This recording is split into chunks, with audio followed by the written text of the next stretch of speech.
gathered together from the cosmic reaches of the universe, here in this great hall of justice, are the most powerful forces of good ever assembled. Superhero Satellite. Chris is on Infinite Earths. Cosmic Reviews by Walt. Source Material. Comics.blog. The Telltale Mind. Between the Pages. DC in the 80s. The Daily Rios. Comics in the Golden Age. Unspoken Issues. Dave's Comic Heroes blog. When It Was Cool. Pop Culture Retrorama. In My Not So Humble Opinion. And Black and White and Bronze Comic Blog. Dedicated to truth, justice, and peace for all mankind. This is the Super Blog Team Up. Unspoken Issues. All right, ladies and gentlemen, welcome to another episode of Unspoken Issues. This is a special episode. We are providing some content and assistance in association with the Super Blog Team Up. This is a concept that's been around for a little while where our good friend Chris Bailey brings together some blogs, websites, podcasts, and provides a topic. Usually it's one word or two words, and then we can take it anywhere we want to. When he dropped what the concept was going to be for this upcoming Super Blog Team Up, I immediately said, Unspoken Issues has to be a part of this. It has to happen. So a couple weeks back, it was revealed that the topic would be Chromium. Now, that is not specifically restricting to where we had to, everybody had to cover something dealing with Chromium. It was more about the excess of comics, all those gimmicks, all those...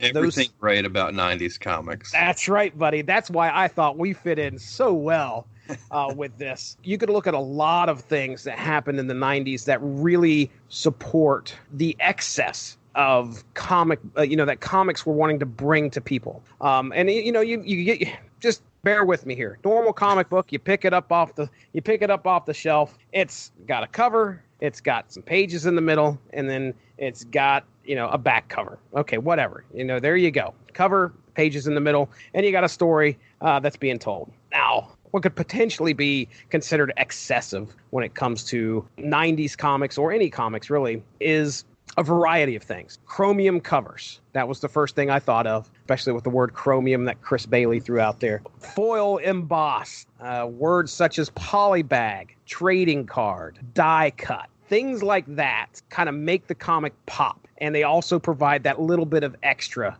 that makes it stand out and, maybe perhaps makes it a collector's item. So, Chris Armstrong, man, you've been joining me on this journey through 90s comics. So we had to figure out a poll topic. And I came to you, I was like, dude, we gotta kind of do this pretty quick. Throw this up on the Unspoken Decade Facebook page. My thing was, let's focus on some of the great covers that are out there, some of the stuff that made those covers pop in the 90s. I went to you about something first. I had an idea of one that I wanted to do, but then I realized that I don't know if you could have got your hands on it, because it was, ladies and gentlemen, my first thought to put up as a poll option would have been Valiant Vision, but I understand, number one, you have to be able to find that comic along with the glasses. And when you have a comic book that has two parts to it, it's like, the value stamp in Hulk 181 or something. You got to to make it work, to make Valiant Vision work, you had to have the essential component of the glasses. And I didn't think, most likely, that wasn't something you're going to be able to get your hands on. Was I right? You're half right. Okay. I've got that, and I've got the glasses. Oh, crap. No but kidding. I don't know where it's at, and I don't want to go into how many comics I've got. I've got I understand. several long boxes, and some of them are in a storage unit, and that's probably where that one's at. Okay. So me finding it, locating it when I need to was going to probably be impossible. Okay. All right. Well, that's fine. So I decided to go with another Valiant comic. This was Exo Man of War #0. If you've read Valiant comics in the 90s, you will probably remember this cover. Completely Chromium. It's beautiful, shiny. Exo Man of War shooting at the reader. It's beautiful. So I was like, okay. Early Casada cover. Yeah, that's right. Casada was on that. Very cool. So that was my choice. Now, I think that you chose something near and dear to your heart here. I did. My first thought when you were talking about gimmick covers was one of the first gimmick covers I remember from when I was a kid, which is Ghost Rider number 15, which is the glow-in-the-dark Ghost, which is still one of the best gimmick covers ever, I think, especially like if you actually use it, like if you use the glow in dark. Yeah, if you have the issue and you go in a dark room and it looks really cool. I threw out some other options as well, but I was hoping you would lean towards Darkhawk number 25, which, Darkhawk is probably my favorite superhero. I got into Darkhawk really big when I was 11 when the first issue of Darkhawk came out, and I got really big into it when it launched and stayed a huge fan, throughout the years. So I was excited for the opportunity. Like when we started doing this Unspoken Issues podcast, I knew I wanted to cover some Ultraverse comics. Yep. I knew I wanted to cover some early Image comics, and I knew I wanted to cover some Darkhawk comics. So this is 3 for 3. All right, yeah. So we put this poll up on the Unspoken Issue or Unspoken Decade Facebook, and you weren't confident at first.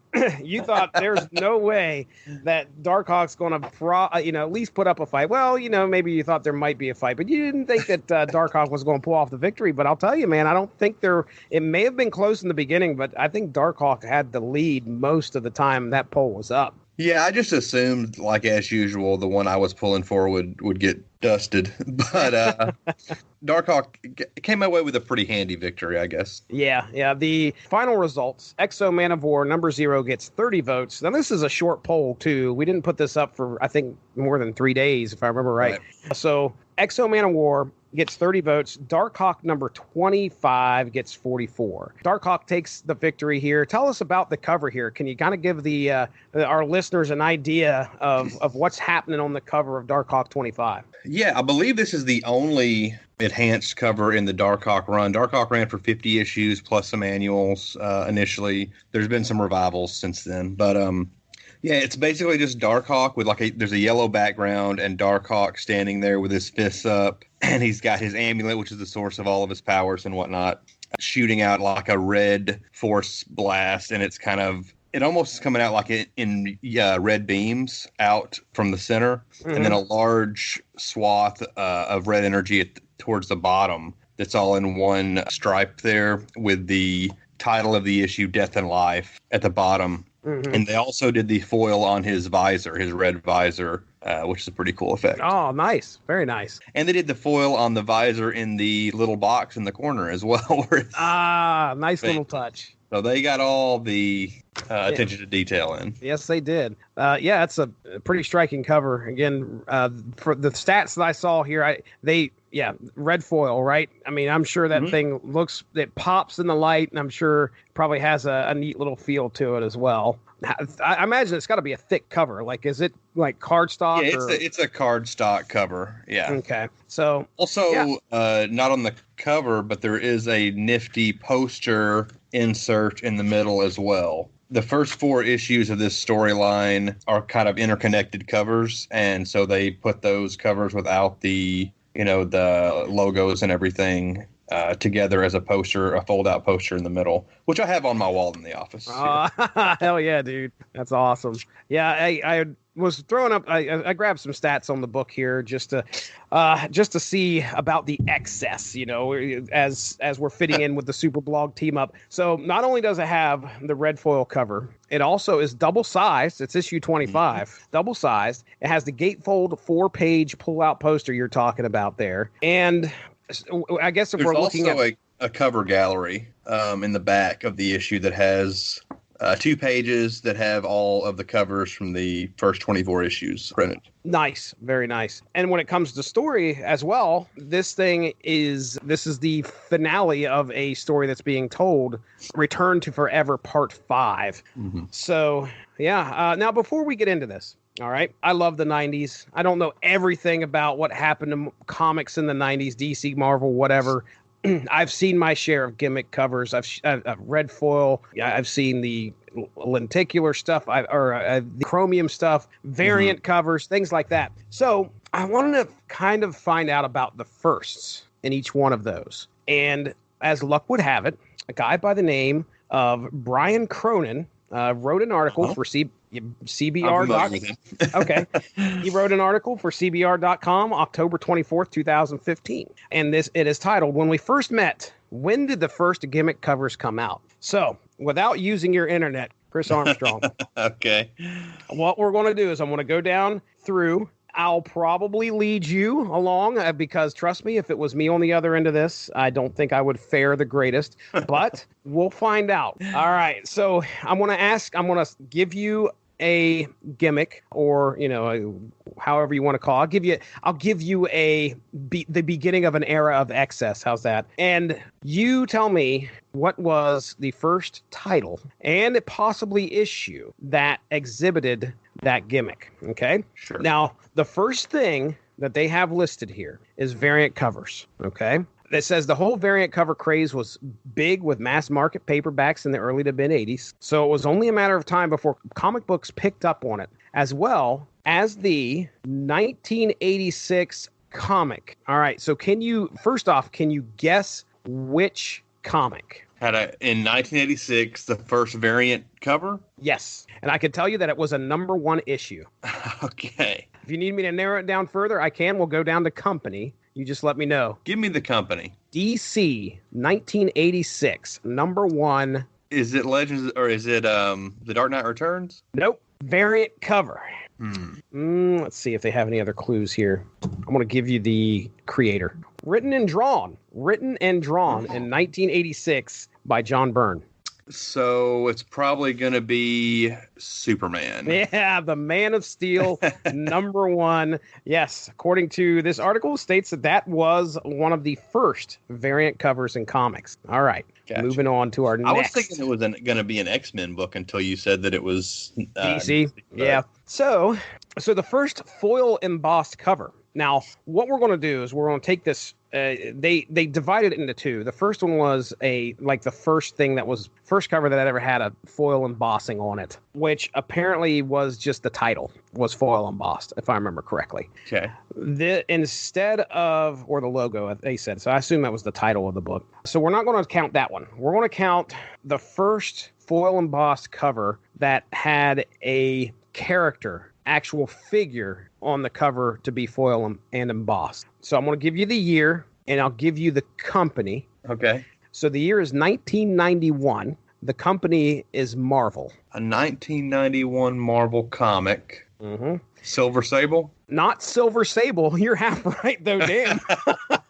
Silver Surfer. Silver Surfer, #50. I'm trying to remember what this thing looks like. I think he's flying towards. I can picture it. Yeah, he's flying towards the... What was the one with just the title embossed? Rio, a comic named Rio, which I, by the way, tried to do an image search of, and I don't even know what comic company that was. They said it came out in 87. It says, if we're just talking any foil embossed cover, then Rio probably has the win coming in 1987. Yeah. But that, I think, just had... It says there were a few other books with foil logos, but then they looked at what was an actual foil embossed character. Yeah. So yes, Silver Surfer 50. Yeah, Silver Surfer coming out at you, but behind him stands Thanos. Right. Okay, so yeah, pretty iconic cover. Who drew that? That has to be probably Ron Lim. Yeah, that's what I was thinking. It's got to be Ron Lim. Yep, art by Ron Lim, story by Jim Starlin. All right, moving on. Next up, glow in the dark cover. All right. So what, according to CBR.com, is the first glow in the dark cover? I've always thought it was Ghost Rider #15. 1991. Is that correct? That is not correct, sir. Okay. You sent me that image of another book you were suggesting for this episode. That was a glow in the dark. That's not it either. I never heard of that. Yeah, that came out. Lightning Comics Purge. I think that came out in 90. Gosh, I want to say 93 or 94. So this is a few years after. No, this is the company for the I'm going to double check, but I believe it's Vertigo. Vertigo. Yep. I would have never guessed this. I'll guess Sandman. I don't know what it is. Sandman Special #1. Yes, sir. All right. I knew that. Damn it. I've never seen it. I can edit that part out. Yeah, that sounds good. Well, you have won. Good job, man. Way to go. I don't know if I've ever seen it. I'm trying to think of what looks... Because, yeah, that Ghost Rider that you're talking about that has the glow-in-the-dark, I mean, that cover is specifically made for that glow-in-the-dark. Yeah. I cannot see... Also, Shadowhawk #3 was a glow-in-the-dark cover, and it was really cool. Oh, you know what? Okay, so I think I see where the glow-in-the-dark elements come from. Yeah, the cover is strange. It's got two people in the front. One dude is... I don't know if it's a dude, but I'm gonna say it might be a mannequin. I don't know, but you can see his butt. And anyway, there's a girl standing beside him, but like kind of overlaying the image is like the white outlines of some eyes and a nose and a mouth, and I bet you that's the part that glows in the dark. So, no, pretty cool. All right, next up, first polybagged comic. Yeah. What year would it be? 1988, and I'll give you the creator. According to this, Howard Chaykin. Huh. I've never heard of this comic. So, is it just bagged, or was there something with it? Let's Maybe find it was out. bagged because it was inappropriate. Yeah, it's brown bagged. Once Howard Chaykin created this comic in, what did I say, 1988. I think I know what the comic is. I can't remember what the name of it is though. American something? No. Let me look here. Nope. All right, then I'm out if it is. Oh my! You know what? You might be right because it says this comic is a hard-boiled, erotic American comic book limited series written and drawn by Howard Chaykin, originally published in 1988 by Vortex Comics. So the name of this comic is called Black Kiss. Now let's find out why about the whole... I believe isn't that the name of the book he's been doing more recently as well? Maybe. Well, they have it listed here as publication date 1988 to 1989. They don't say anything about it. No, it doesn't say anything about it coming back. Seems like there was... Anyway. I'm looking. I want to see what he's doing now. 2018, Chaykin began Hey Kids Comics, which I think I started to read that. I don't think maybe he has a more recent comic that is, I mean, it's essentially pornography. Yeah, Black Kiss 2 is what it's called. There it is. This was 2013 for Black Kiss 2. Oh, okay. I didn't know that it was 2. I just thought it was Black Kiss. American Flag is what I would have guessed. That's the other 80s book that he did. Oh, okay. Well, what are we talking about here? To help retailers who had worries over selling what would be described as pornography, Vortex released a series sealed in a plastic bag. So, yeah, you were right there. Yeah, it was bagged purposely. Well, then I guess let's move on to the next one because the next one is obviously follows up what the first polybag comic is. The first polybag comic with a card. Oh. And I will tell you, I'll just read this first sentence here, not the whole thing, but it says, here's one where it's just what you expected. What would be what you would expect? I would expect it was Uncanny X-Men 336. Or no, sir. Okay, what was it? If you want to do a second guess, I'll let you do a second guess. I was thinking it was the first part of the Executioner's song. Okay, well, let's do it this way. It is a mutant book. It is definitely a mutant book. Oh, you know what? It's X-Force #1. I don't know what I was thinking because X-Force #1 came out before the Executioner song. Yeah, there it X-Force is. #1. Nice. Now you would probably have to be a student of the '90s to understand where this one came from because I don't think I would have been able to get this. But the first die cut cover. So I'll give you both the year and the company. 1991. All right, and the company is Marvel. Die cut cover. Yeah, is it Wolverine #50? That's the first thing I would have thought of, but it is not, according to this. I'm going to look this up because I want to see what this looks like. I don't know if I've ever seen it. So with just me saying that, it's most likely a book that me and you've probably never read.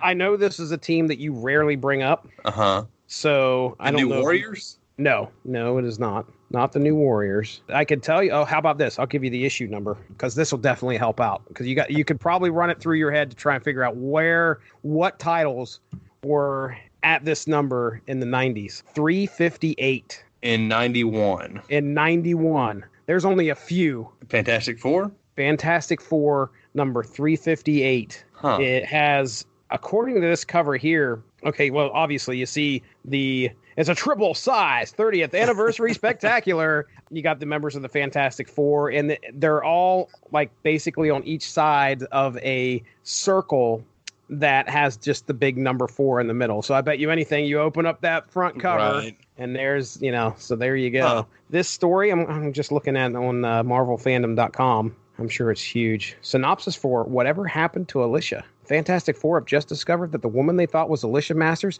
has actually been a Skrull spy. Oh my.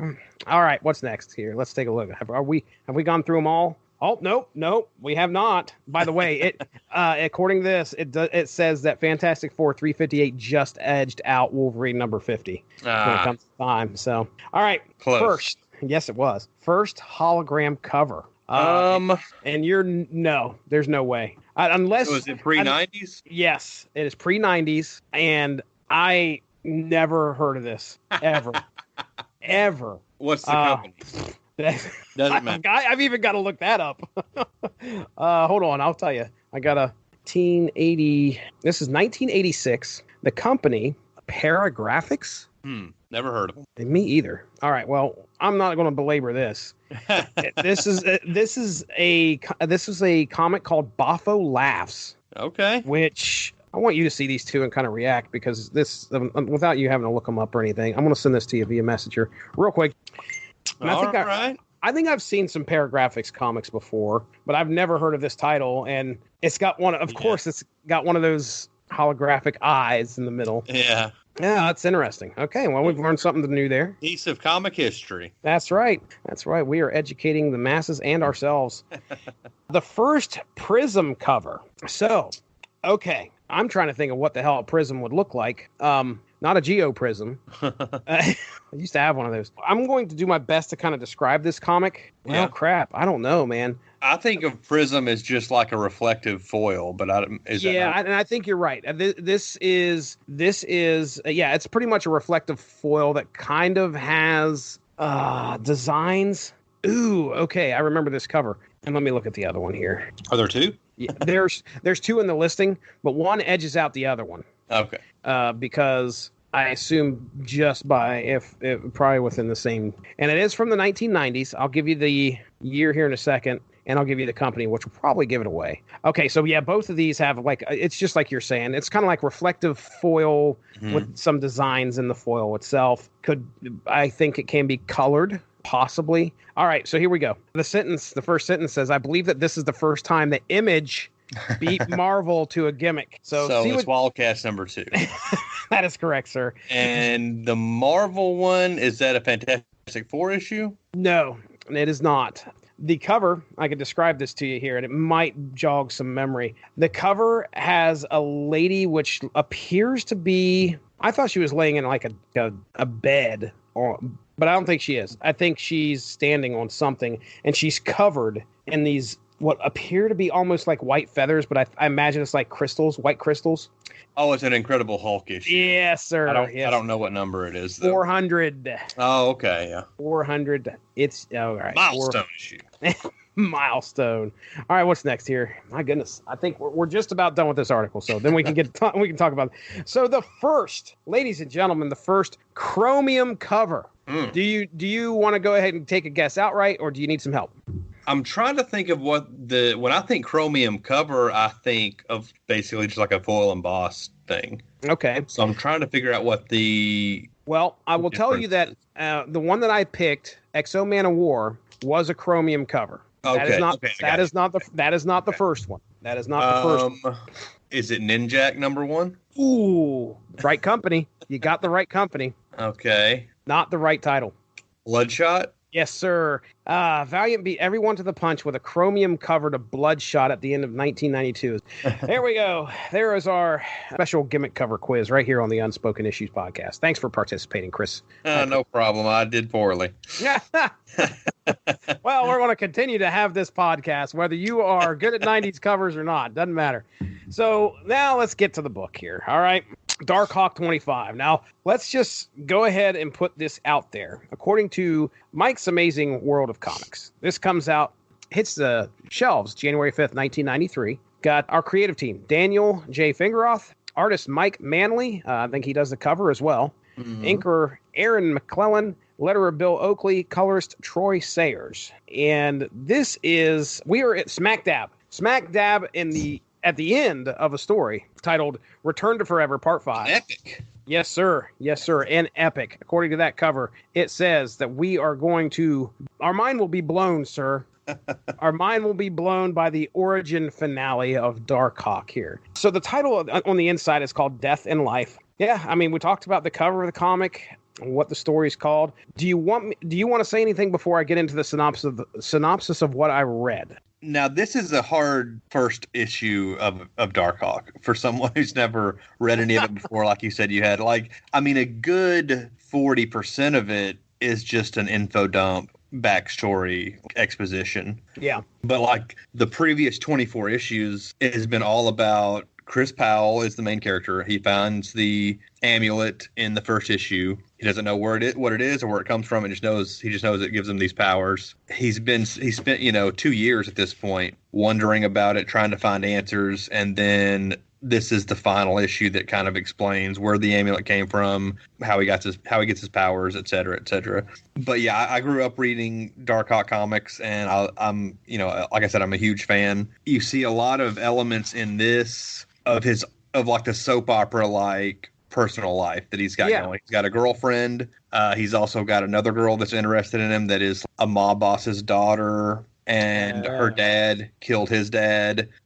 So there's that element going on. His mother is a DA. So there's in a lot of the earlier issues, there's courtroom scenes and stuff playing out with her and his brother and his family being targets of mob hits and stuff because of his mom's job. So there's a lot of different stuff that's gone on in the earlier issues that appealed to me as a comic fan, because you didn't see a lot of that stuff in Spider-Man and other superhero comics. So this issue isn't a great example of what Darkhawk was about in the first few years. It's more of just an exposition of hey, here, everybody's been wanting to know for this whole time, so we're just going to tell you these are all of the origins. Yeah, I never read any Darkhawk that I can recall. I might own a couple issues, maybe, I don't know, but I've never read anything. So I am definitely going into this as somebody that just saw the flashy cover sitting on the shelf and said, "Oh, pretty, hey, I'll pick that up." There were hundreds of kids who did that, who had read it before.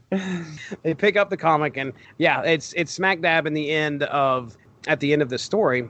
But I didn't find myself completely lost. I could, just like you said, there was a lot of exposition, a lot of stuff that they're trying to get in here. That was kind of, I don't know if it's wrapping up stories, but more along lines of furthering stories that were not directly involved with what is the main plot of this book. We get I swear we get maybe one page, if that, of a guy he goes to school with, I think, right, trying to figure out what's going on with Darkhawk. And then, just like you said, we see the phone conversation between the two gals, and that's it. And that's all we see kind of them. So, but yeah, it's a lot of, okay, what's going on here? What's going on here? All right, here's the main story.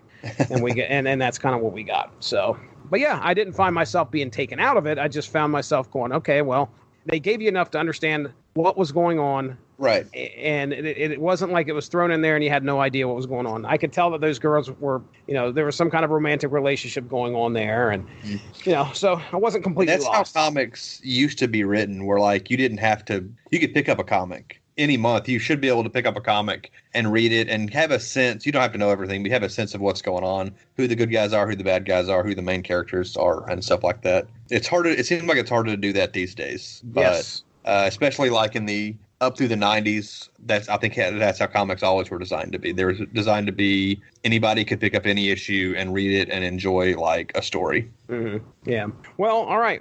Anything else before I get into the story here? No, you're good. All right, man. So we open up our front page here, and we are treated to looks like the amulet, right? This is the amulet just kind of sitting there amongst the charred remains of Darkhawk. Oh my goodness. And then we find out there's this red and gold Darkhawk-esque looking figure who is kind of concerned that he actually vaporized Darkhawk. Right. This guy goes by the name of Evil Hawk, and we kind of learn his actual name later on in the comic. But yeah, Evil Hawk picks up the amulet. He realizes that, oh, well, wait a second. Darkhawk's not actually dead. He has this kind of, what did he say? It was a psychic... A telepathic spark. Telepathic spark. There we go. So he kind of knows at that time that, Darkhawk is not actually that. Chris is still alive somewhere. So now what I want to do is I want to touch on tiny little parts there that I was mentioning earlier, where there was a guy by the name of Bob, and I think Gene and a couple other guys, a guy by the name of Headset, who are, I think, tracking Darkhawk. They're going to, I assume, write an article for the school newspaper about Darkhawk. And I don't know, there seems to be a history, or Bob I think his name's Bob. He's just kind of upset. He wants to find out who Darkhawk is, but it sounds like he has a little bit of malicious intent. I don't know. I'm pretty sure Bob had only appeared in the previous issue, or maybe issue 23. But some of the other characters are friends of Chris Powell's. Headset, in particular, he was injured in a Darkhawk battle earlier in the series. Yeah, he was the head of the current events club at school, and he sort of took over one of the meetings, basically saying Darkhawk is a threat to this area, and I don't trust him, and we need to find out who he is and what's going on with him and stuff. Okay.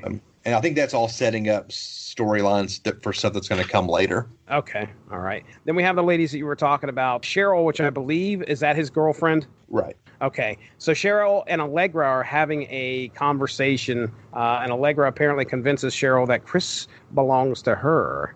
And so, yeah, that's setting up some stuff. I'm sure some discontent between whatever's going to be happening on down the road between Cheryl and Chris. And then we also get a couple panels where we find out Chris Powell's been suspended from school. He got suspended. I mean, granted, Chris has no way of interacting with the principal at this point, but he got suspended. So, again, just more strife that's happening in Chris's life, which I assume has all been affected because of the amulet and becoming Darkhawk. Yeah. All right. We need to talk a little bit about a bit of a side story before we get to the main story that kind of sets up what happens. But there is a couple guys. There must have just been a battle that happened. Do you want to, talk to me about this battle? Because I know that the battle occurred. So there's a couple guys by the name of Dobbs and Train. So there must have been a big battle, obviously, that occurred. These two guys are involved somehow. They were in the battle as well leading up to this. Right. In the previous issue, yes. They were basically doing evil, which I'm going to go ahead and say I'll defend most Darkhawk stuff. Evil Hawk is pretty bad as far as the name of a bad guy. They do say at some point that if he took that name because it's a translation, that he translated into English. So I guess in his language, evil may be doesn't necessarily mean the same thing. I don't know. It's pretty lame. But yeah, in the previous issue, Evil Hawk, these two guys are basically his minions. The homeless-looking guy with the toboggan, his name, I've known him as St. Johnny. Everybody, all readers have known him as St. Johnny up to this point because that's how Chris Powell has known him, as a local drunk that lives in the abandoned amusement park. And he was there when Powell found the amulet the first night, and he called him Darkhawk the first time. That's where he got his name. The other guy has been known in these recent issues as the predecessor, was the guy who had the amulet before Chris. So yeah, Evil Hawk has a connection to those guys, as we'll find out soon. Okay. So St. Johnny's the one with the technovirus, right? Right. Okay. So they're still kind of trying to figure out what happened, I guess, because he seems like he's kind of confused that this technovirus took over. When that took over, it was Evil Hawk. Pretty much lost control, yeah. And was Evil Hawk controlling him at the time? Or do we find that out later? Is that something? Yeah, essentially, yes. Okay, all right. So anyway, now these two guys are talking about what's happening. Now all of a sudden, out of the blue, I assume this is Chris's brother. Right. Comes at him with a bat. Yeah, comes at him with a bat and says, you guys, what'd you do with my brother? I'm going to bash your heads in. And he's like 11, so he's a little kid. Yeah, little kid, glasses. He's trying to take up for his brother, and find his brother. He feels like these guys did something to him. And then so Chris's mom and other brother show up. They're trying to settle things down, but unfortunately, Evil Hawk shows up, and he takes the two away. Dobbs and Train, the predecessor, and St. Johnny takes both of them away, and he tells them that he knows who they are, and tells them to send him to the ship in null space. All right. So let's talk about why that's important. Chris wakes up on this spaceship, has no idea where he's at. First off, he thinks he doesn't realize what's going on. He thinks he's a prisoner, but he's able to get free, gets out, and all these blue, golden spheres start trying to attack him.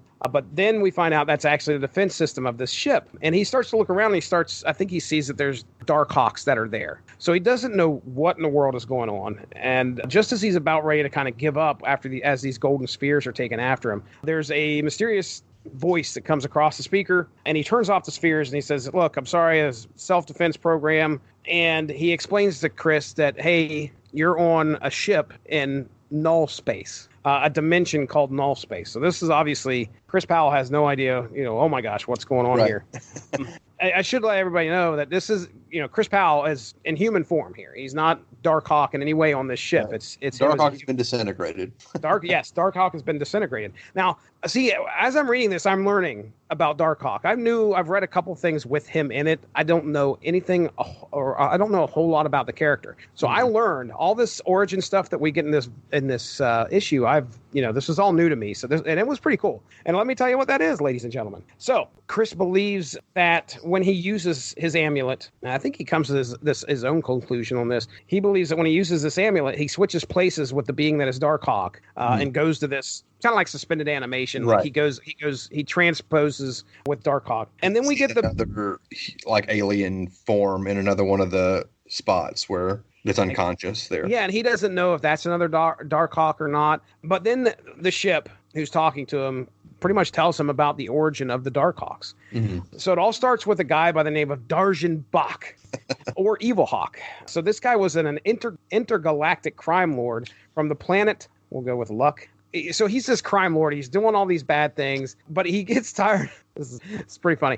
He gets tired of sending people to do his dirty work, and they end up getting killed. And then he has to go find somebody else. A real pain. Yeah. It's not, and they make sure to explain, it's not because of sympathy, folks, that he gets upset about this. It's the fact that he's just tired of trying to find somebody that would do the job and stay alive. So he comes up with an idea to make what they call the ultimate expendable agent. So this leads him to finding inventors across the galaxy of different technologies. All right. So here's the technologies that these inventors have created. He finds somebody who invented a way of shifting a dying consciousness into a storage facility. He finds an inventor who created a teleportation system that could substitute one being for another. Another scientist / inventor who created some android systems. One that was specializing in telepathy. Another one that was able to figure out a way to control and contain the technovirus. And another scientist that discovered other dimensions. So he brings all these inventors together to create what we now see as the Darkhawk bodies. So these are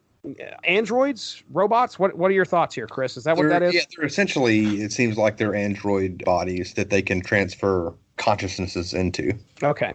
During this, of course, it's not like Darjan Bach is this, happy-go-lucky nice guy. Hey, everybody, I'm glad you're working for me. Let's celebrate. You've helped me out so much. No, he's a jerk. So the inventors, kind of get a little upset with him. There's a little bit of a side story about Darjan's brother. But anyway, the inventors mount this mutiny and decide to kind of end Darjan Bach's reign of terror and usurp him, I guess you would say. So they get into the Darkhawk bodies, they transpose themselves into the Darkhawk robots, androids, and they mount an attack on Darjan Bach. And they are almost winning until Bach is able to overtake one of the scientists, kill the scientist, and take the amulet. And that's when he becomes Evil Hawk. So he then transposes himself into a Darkhawk body, and he's able to battle the rest of the Darkhawks on the ship. Well, the battle goes poorly. Basically, there's an explosion on the ship. People are being sucked out into null space,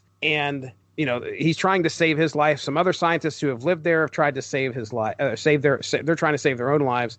But there's specifically two. There's two of the Darkhawks, two of the scientists who figure out a way as a backup plan to somehow send their consciousness down to Earth. And just before an explosion happens and kills all the bodies on there, they send themselves to Earth in order to try and live. So that's where our good friend Train and Dobbs come in. Right. And also one of the scientists during the accident, the explosion, they are able to become part of the ship's consciousness, the ship's computer. So his name is Osh, Osh or Oksh, however you want to say that. And that's who's talking and telling Chris Powell this whole story. So then we get into our finale because Chris is now, he understands sort of where the Darkhawks came from. Now he's got an idea as to the origin of how these things became created. He's wondering if it was fated for him to find this amulet and become a Darkhawk. So before he's able to find out about, actually, he asks Oksh about that, and Oksh is like, I don't know, man. He's like, I have no idea. So he doesn't really get any answers from him. Then Evil Hawk shows up. So remember, Dobbs and Train sent him to the ship. Evil Hawk teleports to the ship, and he starts attacking Chris. Now, just as he's got Chris cornered, Chris says, hey, I want to know if it was by design that I found this amulet. Right. Can you tell me? Evil Hawk lets him in. He says, it lets him in on what happened. He says, the scientists had this backup plan. They sent their consciousness to Earth before the explosion destroyed their humanoid and Darkhawk bodies. They found two hosts on Earth who recreated the amulet just in case Bach sought them out. The two people end up being Dobbs and Train. And what we find out is that because they somehow beam their consciousness into these two scientists' bodies on Earth, they started to go insane because they're like the host bodies, the host consciousness started to try and come back. So whenever there's a panel on here where it looks like Dobbs and Train try to go to the Fantastic Four for help, and Ben Grimm's escorting them out like, get your crazy butt out of here. So they start to kind of go a little insane, and nobody will believe them. Yeah, we see a lot of that stuff with St. Johnny in the early issues when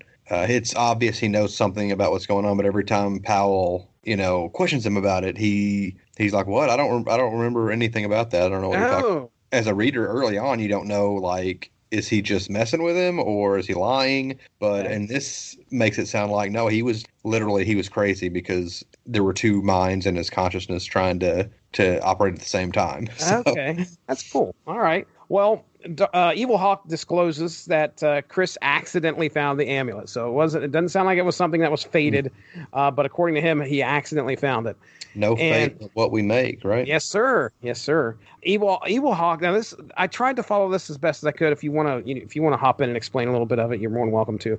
But it sounds like Evil Hawk had some kind of hand in making Dobbs and Train kind of guardians of Chris. Right. He wanted. Once Powell had used the amulet, I don't know why that necessarily mattered, but he wanted Powell as a vessel so he could transfer his consciousness out of that android body into a physical body. I think that's what his plan is. And so once he was aware of him, he wanted his unwilling minions, to keep an eye on Powell, make sure he's okay, make sure he survives until he can get there, make sure the Darkhawk body survives until Evil Hawk can get there. All right. So subduing Chris, Evil Hawk intends to wipe out his consciousness. So you see Chris get thrown onto like a medical slab and basically tied down. And Evil Hawk intends to kind of wipe his consciousness out so he can take over Chris's body. In order to do this, he has to use the amulet that Chris had. So Chris fights back during this transformation. He's able to grab the amulet and at that point takes control of his Darkhawk body. So, of course, we get a great battle between Evil Hawk and Darkhawk on the ship. And as things are going, Evil Hawk's like, look, I don't need you, so I'll just go ahead and kill your human body. Remember, Chris's human body's, now that he used the amulet, it's transported over into one of those holding cells that he originally woke up in. So Evil Hawk's going to go over there. He shoots off this blast. Darkhawk hops in front of it, uses his shield, and then I think the next panel, Evil Hawk is disintegrated. Right. It basically reflected off of the shield and disintegrated him. Yeah. Back to himself. This killing blast went right back to him, and Evil Hawk is no more. The only thing left on the ground is Evil Hawk's amulet, which apparently Chris has been collecting these things. He's got a bookshelf with a couple of them on it already. And that's kind of it. At first, he's kind of worried that he's not going to be able to get out of null space, but that's resolved pretty quickly. He's like, oh, no, we could do this. You got to figure a way out. And then he's transported back down to Earth. Chris shows up on Earth. He runs into his family. When he meets up with his family, they head home. I assume this is all stuff that occurred prior to the issues, but their house is on. Yeah, their house is on fire. That happened in the last issue, or maybe the one before that. Chris kind of stands there with his family as they watch their house burn, and he ponders what lies ahead. But he says, I think in there, that he knows that he'll face it with his family and also as the Darkhawk. So there we go, man. That is Darkhawk number 25, double-sized issue, and we get the finale and the origin. So, okay. Classic. So I want to ask you, man. I mean, you're picking these up as a first-time reader back in the day, right? Yeah. So the origin reveal, did it live up to what you wanted it to, or what were your first thoughts? It's hard to really put myself back into my mindset at that time, other than I know I must have loved it because I reread these issues over and over. And I think, let's see, this was 1993, early 93. So the collapse of the industry was like right around the corner. Yes, it was. Yeah. And I remember the comic shop that I got my comics from, or the convenience store that I got my comics from that were right by my house. They stopped carrying Darkhawk after this, so it was really hard for me to get issues. I would kind of get out of comics later in '94, so about a year later. So most of my collection of Darkhawk comics after that came when I got back into comics, much later, when I was an adult almost. But yeah, leading up to this point, I was all about it, and the first 25 issues of Darkhawk is one of my favorite extended runs of comics ever. And I mean, obviously it's not one of the best if you compare it to Watchmen and all these other great comics. But as far as the ones that are important to me, Darkhawk 1 through 25 is one of the most important comic runs that's ever existed. So yeah, it was a huge deal to me. Awesome. Well, I mean, the origin made sense to me. I mean, I think it was, I've read some comics where you're just like, what the hell? What's going on here?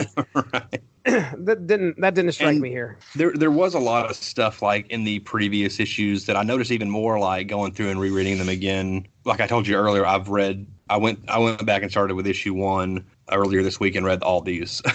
Yeah. As the week has gone on, and I haven't read them all in that condensed period of time in a while. So there's stuff there are earlier issues where he's trying to find out what's going on with the amulet that don't really necessarily make sense with the explanation we end up getting. There's an issue where Tombstone rips the amulet out of his chest, and there's a few issues where Tombstone has it, and he's trying to tap into the power and find out what it is. And there's a psychic who basically says, you can't use the amulet. It's only for the person who, you have to be special to use it. Whereas this issue basically says, no, Chris just found it by accident, and so he can use it. So anybody should be able to use it. Yeah. And then there's other little inconsistencies like that. But those are very minor, problems. Yeah. Later on down the line, in more modern Darkhawk comics, I think we might have touched on this whenever we did the Runaways issue that he guest starred in. Mm-hmm. This issue this origin is totally retconned. When they brought Darkhawk back into the War of the Kings storyline in the late, maybe 2008 or 9, something like that. So what was the new origin then? And when War of Kings happened, the big cosmic crossover, they did a Darkhawk miniseries, brought him in.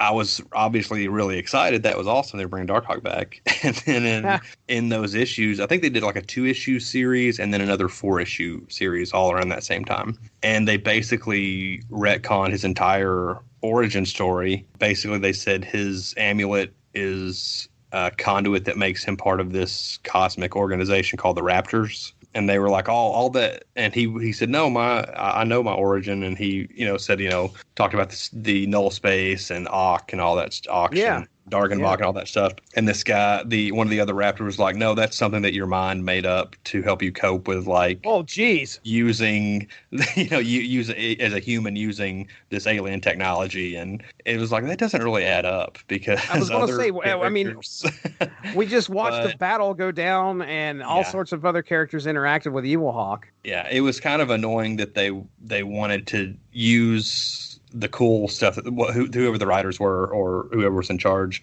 they wanted to take the cool elements of Darkhawk and they wanted to get rid of the stuff they didn't care about. So they just rewrote it all out, and that kind of seems unnecessary. I still read those, modern Darkhawk comics, and I enjoy seeing Darkhawk and Chris Powell and all that stuff. But it sucks that they just swept all that stuff away. So this is my Darkhawk.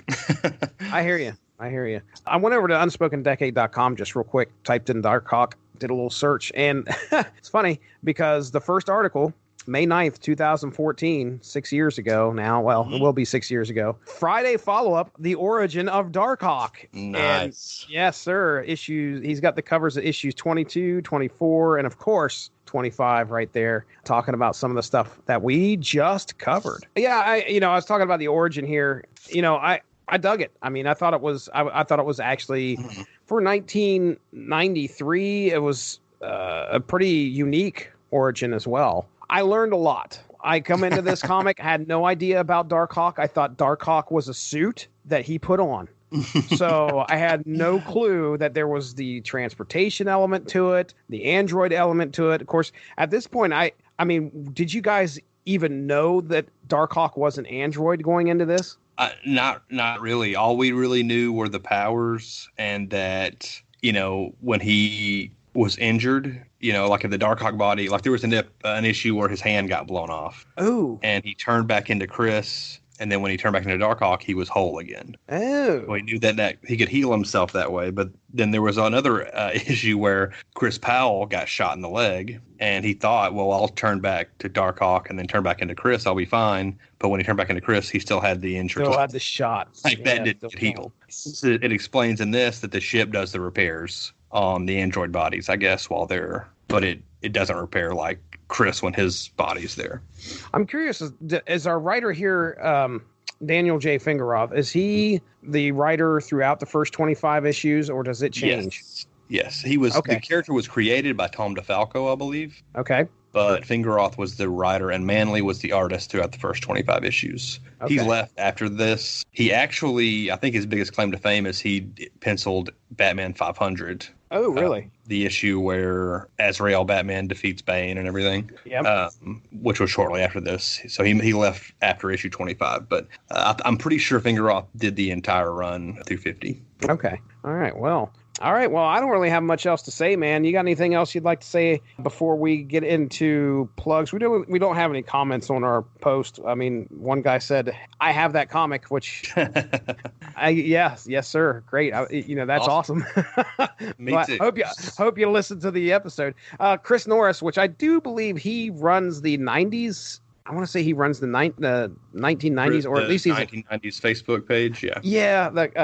Right. Okay. So anyway, he kind of stepped in and he asked about the Darkhawk comic not containing Chromium, which he's correct. Again, it was, it's a catch-all term in this case. Yeah, in this particular instance, we are focusing on the excess that comics brought to us. So the time this airs, we will be airing this at the same time that everybody else's, at least in the same week, that everybody else's blog / podcast, article, whatever goes up. But if you go over to Twitter, just type in hashtag SBTU, Super Blog Team Up, you're going to most easily find anything that just got published. You'll probably find a lot of cool articles in the past as well that have that hashtag there. And we have all sorts of great podcasts that are and blogs that are going to be taking part of this. Superhero Satellite, Chris is on Infinite Earths, comic reviews by Walt. My own podcast, Source Material, will be covering Spider-Man Torment issues 1 through 5 by Todd McFarlane. And just in case you did not hear it at the beginning, here it is again, our promo for the Super Blog Team Up. Gathered together from the cosmic reaches of the universe, here in this great hall of justice, are the most powerful forces of good ever assembled. Superhero Satellite. Chris is on Infinite Earths. Cosmic Reviews by Walt. Source Material. Comics.blog. The Telltale Mind. Between the Pages. DC in the 80s. The Daily Rios. Comics in the Golden Age. Unspoken Issues. Dave's Comic Heroes blog. When It Was Cool. Pop Culture Retrorama. In My Not So Humble Opinion. And Black and White and Bronze comic blog. Dedicated to truth, justice, and peace for all mankind. This is the Super Blog Team Up.